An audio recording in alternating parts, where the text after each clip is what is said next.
2015 was a very productive year for me. I completely rewrote the Pokermetrics report. I improved the organization of the report, removed data I didn't find useful, and added a lot more data. Over the past year, I've made major strides in improving my ability to analyze the data and identifying the specific causes of almost any issue. My understanding of how non-showdown and showdown aspects of my client's game work together has improved significantly. I've added extensive range analysis to the report, and you can see your range construction throughout your game in pie chart form. I've improved my ability to show how different adjustments impact ranges in subsequent spots. Most recently, I've been using PIO Solver extensively and learning how to analyze the effectiveness of PIO Solver-based adjustments and determining why those adjustments might not be effective for a specific client.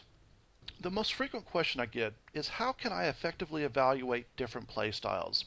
The key to analyzing different play styles is the use of what I call overview filters. To illustrate overview filters, I'm going to go over one small section of the report, flop c-bet single raise pot.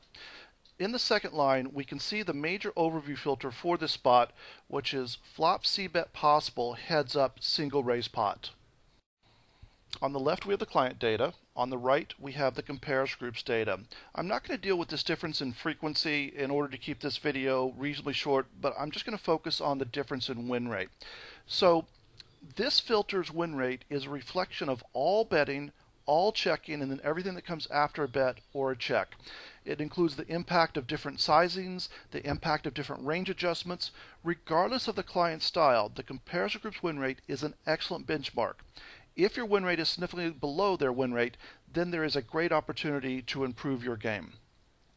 The last column, impact factor, represents the number of big blinds difference between the filter for the client and for the comparison group. So in this particular case, there was a difference of just over 3,000 big blinds over the database that was analyzed, or just over 30 buy-ins. So this is a major opportunity to improve winnings.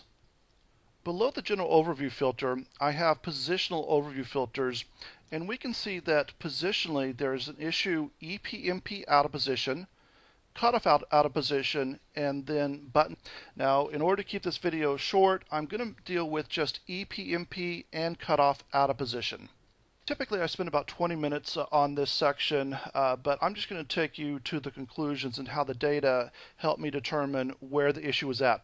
So the next two lines just deal with c-bet and check frequency along with win rate, and we can see from the difference in win rate that the issue is when they skip a flop c-bet.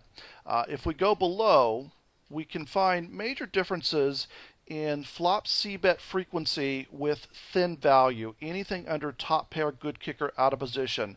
This client was betting 62 versus the comparison group's 29%, and when they checked, they had a significantly lower win rate, and on top of that, when they checked with thin value, they had a very, very low check call frequency. Further below, we could also see that when they checked an air hand, and these are mostly going to be ace high type of hands, that they also had a very, very low check call frequency.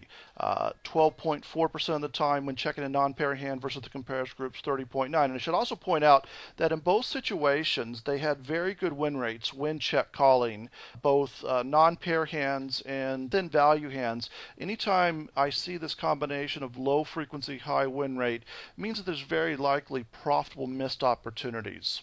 This particular player's front-end aggression with value was leaving his check-in ranges very weak. In addition, with his very tight check calling frequency, it was leaving their check fold frequency glaringly exploitable. This player's glaringly obvious check fold exploitability was leading to other issues, and we can see it here in two lines. First off, missed flop c-bet air out of position. They had air, they're out of position, they checked instead of bluffed. Their win rate is significantly lower than that of the comparison group, almost 60 big blinds per 100, or about 0.6 big blinds per hand. And then we see the exact same pattern when it comes to backdoors out of position. So whenever they miss a flop c-bet backdoor out of position, their win rate is again off the comparison group just over 60 big blinds per 100, almost 2/3 of a big blind per hand. It's not much of a leap to assume that enough of this player's opponents can see his exploitable check fold frequency, so when he's missing a c-bet, they're bluffing whenever they want to, and he's going to fold at a very exploitable level, and so that prevents him from seeing free cards with these backdoor and air hands, which he's always going to have at least a little bit of equity, and even probably more damaging is it's taking away opportunities for him to make delayed c-bet bluffs when his opponents check back. I also break down all the ranges into pie graphs so you can visually see how you're constructing your ranges, and we can see what the numbers were showing us, how much weaker this player's out of position checking range was compared to the winning red group. Between high value and thin value, they have 35% versus the comparison group's 45%. That is a significant difference. On top of that, he's folding a lot of the value hands and ace-high hands that the comparison group would have defended.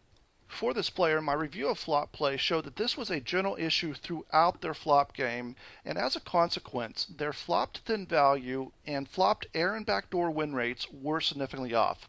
For this player, I provided an HM2 filter to review thin value out of position bets to find spots that should have been checked, an HM2 filter to review marginal folds and to find the hands that should have been defended.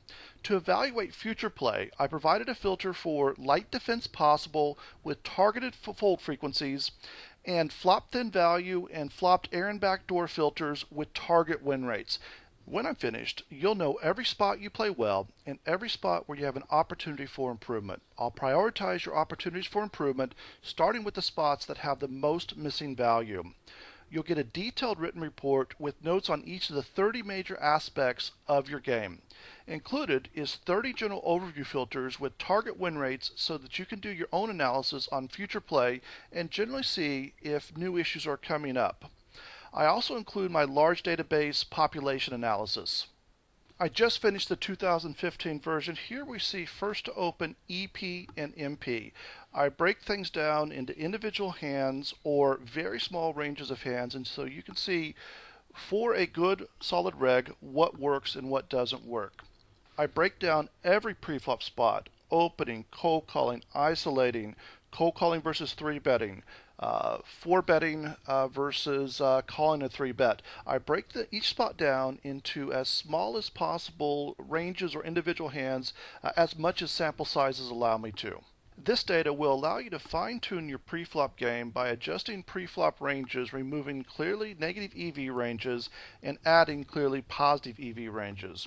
I know this is a big investment in your game, but it's a good investment. As games get tougher, you need every edge to make sure you stay a winner. If you're interested in a Pokermetrics report, send me an email and I'll be happy to answer any questions.